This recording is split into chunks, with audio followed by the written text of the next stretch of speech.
Missy Madad, prof de judo, il a fait son alia en 2015, juste après les attentats. Il vient du 9-3, il a grandi avec des gens de toute confession, de toute religion, mais pourtant il a senti le vent tourner et pour ses enfants, il a décidé de partir en Israël. Il nous raconte son parcours d'alia, pas simple, mais franchement, ça vaut le détour. Ils ont relevé le défi de l'alia. Alia Story, c'est vous, c'est nous. Missy Madad, bonjour. Bonjour. Alors je suis super contente de vous accueillir parce que franchement vous avez forcé mon admiration parce que vous qui étiez prof de judo déjà depuis 17 ans, vous avez accepté en faisant votre alia de recommencer en bas de l'échelle. Puisque votre premier job ici a été d'être l'homme d'entretien de la yeshiva du Rav Zini à Haïfa. Exactement. Donc c'est la yeshiva du Rav Zini qui m'ont aidé à avancer et ils m'ont proposé le premier travail. Est-ce que tu veux faire du ménage et aider toutes les personnes de la yeshiva? Je dis ouais, moi je suis d'accord. Ça s'appelle Avbait en hébreu. Avbait. Voilà. Donc, alors c'est quand même fou parce que vous êtes un super prof de judo. D'ailleurs aujourd'hui les choses ont bien évolué pour vous. Vous êtes prof au Maccabi Haïfa. Oui, c'est ça. Vous donnez des cours pour les adultes, pour les enfants. Je donne des cours à partir de l'âge de 4 ans. Ça s'appelle du baby judo jusqu'aux adultes. D'accord. Jusqu'à 120 ans, on va dire. Alors, est-ce que vous étiez conscient lorsque vous avez décidé de venir en Israël que le chemin ne serait pas évident? Ou est-ce qu'on vous a encouragé? Est-ce qu'on vous a déconseillé de partir? Moi, je pensais que c'était... Franchement, quand je suis parti, je pensais que c'était des vacances. Je me suis dit, on a 6 mois, on a l'aide de l'État, il y a l'Ulpan à faire. On va faire, et si ça ne me plaît pas, on retourne à la caisse départ, on retourne en France. Et en fin de compte, comme je vous ai dit, la Kayla, la du Rav Zini, ils ont fait que ils étaient là pour nous aider, nous pousser dans la suite de l'alia. Mais vous avez été quand même courageux parce que vous avez 5 enfants, donc forcément il faut travailler. Ouais. C'est pas simple. Vous êtes monté avec Shalom Va, j'imagine que lui aussi a dû vous apporter du soutien, puis Katie Pardo, la proyectorite de Haïfa. Exactement, tous ces gens-là, comme j'ai toujours dit, c'est des gens en or. Des gens en or, ils sont là vraiment, ils font leur travail avec passion, avec amour pour la terre d'Israël. Et c'est vrai que Shalom Va, c'est le premier que j'ai rencontré. Il y a 5 ans avant qu'on fasse Alia, on est venu le voir à l'hôtel quand il est venu en France. Donc ça vous trottait dans la tête quand même. Oui. Depuis 2010 2010, voilà. En 2010, on est parti le voir, on a discuté et à la fin de l'entretien à l'hôtel avec sa femme, il a dit vous donnez suite si on continue les démarches.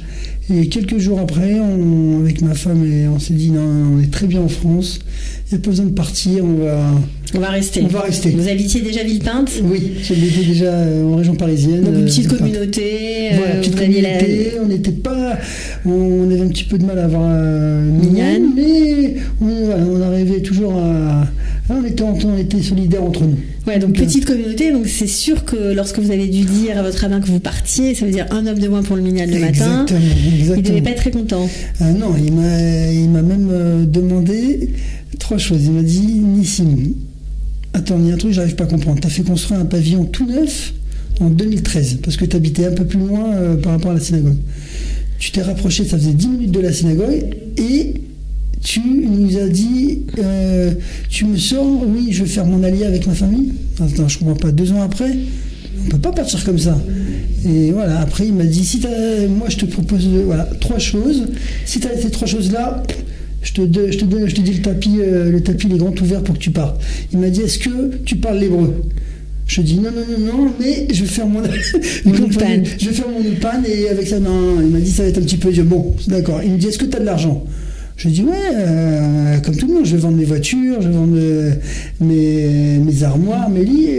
Non, c'est pas ça. Quand je dis de l'argent, c'est vraiment de l'argent, comme les vrais feuges qui ont de l'argent. Je fais non, bon. Et troisième chose, est-ce que tu as un métier? Je dis ouais, je suis prof de judo, tu sais très bien. Il me dit non, mais comme je t'ai dit, tu sais pas parler l'hébreu. Comment tu vas faire pour parler avec aux enfants et comme tout le monde? Et être prof de judo. Donc il vous a cassé, il m'a dit, moi je te déconseille, reste ici, tu peux être un bon juif en France et tout oublier quand tu arrives en Israël. J'ai dit, bon, après ma femme était derrière. Elle a dit non, on s'en va. Non, elle a toujours le dernier mot. Bon, alors, c'était une période un peu compliquée, mais c'est intéressant parce que vous, justement, quand vous avez appris votre sport, vous avez fréquenté plein d'autres garçons qui ont grandi avec vous. Alors à l'époque, c'était on jouait avec tout le monde. On était au sport avec tout le monde, des Arabes, des Portugais, des Chinois, des Vietnamiens, il y avait de tout. Ça se passait bien? Vous portiez déjà la kippa ou pas? Non. Moi, je préfère le dire, c'est vrai que je portais jamais la kippa. Ouais, mais ils savaient que vous étiez juif. Oui. Par contre, ça, ils savaient, ouais. Parce que toujours, il y avait des petites torpilles entre nous. Mais ça se passait bien. Par contre, pour les enfants, c'est plus compliqué. Ouais, les enfants, c'était compliqué. Pourquoi? Parce que où on habitait en région parisienne, à Villepinte, il n'y avait aucune école juive et aucune épicerie juive. Il n'y avait rien du tout. Donc, on était obligé de faire à peu près une demi-heure de marche. De voiture, avec la voiture, pour aller jusqu'à Sarcelles, dans le 95. Et là, il y avait les écoles juives, il y avait les épiceries, etc. Et c'est vrai que mes enfants, ils ont toujours porté la kippa dès qu'ils étaient petits. Et voilà, ça passait de moins en moins bien. On va dire qu'on allait dans les grandes surfaces, les carrefours, ils avaient la kippa, c'est vrai qu'on nous regardait bizarrement. Bon, finalement, vous n'avez pas écouté votre rabbin, vous êtes venu, mais franchement, vous forcez l'admiration parce que il faut dire que vous avez accepté ce job à la yeshiva pour 30 shekels de l'heure, que vous bossez là-bas 7h30 par jour, à peu près, et que vous avez commencé des cours en plus de ce travail-là. C'est des cours de judo 3-4 heures par jour en plus. Exactement, c'est des journées remplies. C'est fatigant. Je travaille à l'Yeshiva, c'est un travail dur, faut le reconnaître. Ouais. Et l'après-midi, j'enchaînais, donc je voyais pas les enfants, tout ça, et j'enchaînais sur mes cours de judo. Et petit à petit, grâce à Dieu, les choses s'améliorent. Voilà. Donc là maintenant, j'espère pour vous à la rentrée, apparemment vous allez commencer à travailler tous les matins dans des écoles pour enseigner le judo. Dans les écoles des alentours de Haïfa. J'ai un contrat avec l'État qui a mis en place un contrat avec l'État. Ouais. Et pour apprendre. Voilà, pour que le judo se développe encore plus par rapport aux résultats qu'on a eu ces derniers temps. Par rapport à Sagi, notre champion. Miki Sagi qui a été champion du monde à Tokyo il y a à peu près 3 semaines. Et l'État, quand ils ont vu ça, ils ont dit qu'il faut investir. Ils ont acheté des tatamis tout neufs. À Haïfa avec les normes européennes. Et ils ont mis à peu près dans pas mal d'écoles dans Haïfa. Et donc, ils ont cherché des profs de judo compétents. Et ça a été votre chance. Bon, mais c'est génial. Alors, par contre, c'est vrai que quand on vous entend, etc., vous êtes très modeste. Vous n'allez pas nous dire que c'est la galère. Mais bon, c'est plus dur au niveau matériel qu'en France. Mais ça n'a pas l'air d'enlever votre sourire. Ça n'a pas l'air de vous gêner. Non. Pourquoi? Parce que je me dis, tous les matins, quand je me lève, je suis joyeux. Je suis heureux d'être en terre d'Israël. Que mes enfants se lèvent le matin et c'est beau, je sais pas, j'arrive pas à le transmettre. C'est plus dur, la vie elle est beaucoup plus dure par rapport à ce que je faisais en France. Quand j'étais prof de judo, j'avais beaucoup moins d'heures et mon salaire était bien conséquent. Bien meilleur. Mais là, il y a plus de travail, mais c'est vrai que j'ai toujours le sourire. Pourquoi dire, je travaille dans une yeshiva, c'est Kodesh, les talmidim, ils ont toujours le sourire. Moi aussi, j'ai toujours le sourire avec mon balai, comme les rabbinim, comme tout le monde. Et c'est vrai que c'est... Et vos enfants alors? Parce que vous avez quand même 5 enfants, comment ça se passe pour eux? Ça va. On parle beaucoup de difficultés d'intégration, est-ce que ça match pour vous? Pour eux, c'est... Tout roule bien. Ouais. D'ailleurs, quand la grande, qui va bientôt avoir 12 ans, là, quand elle veut dire des choses à sa mère, et elle parle en hébreu, pas je comprends. Je dis, là, j'ai compris là. Moi, je dis quoi? Je lui dis n'importe quoi, elle me dit, non, c'est pas ça que je dis, papa. Pourquoi? Parce qu'elle essaie de détourner, c'est très bien. Bon, alors même votre épouse, elle n'est pas là à l'antenne, mais c'est vrai qu'elle était diplômée, mais pour pouvoir enseigner, enfin en tout cas travailler ici, elle recommence les études. Exactement. Elle a pris déjà un travail en tant que ganénette. Ouais.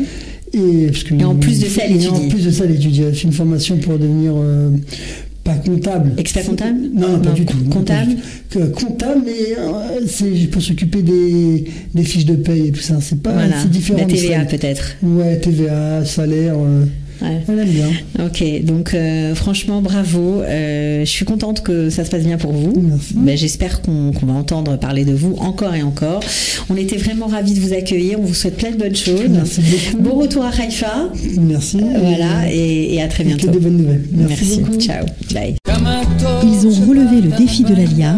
Alia Story, c'est vous, c'est nous.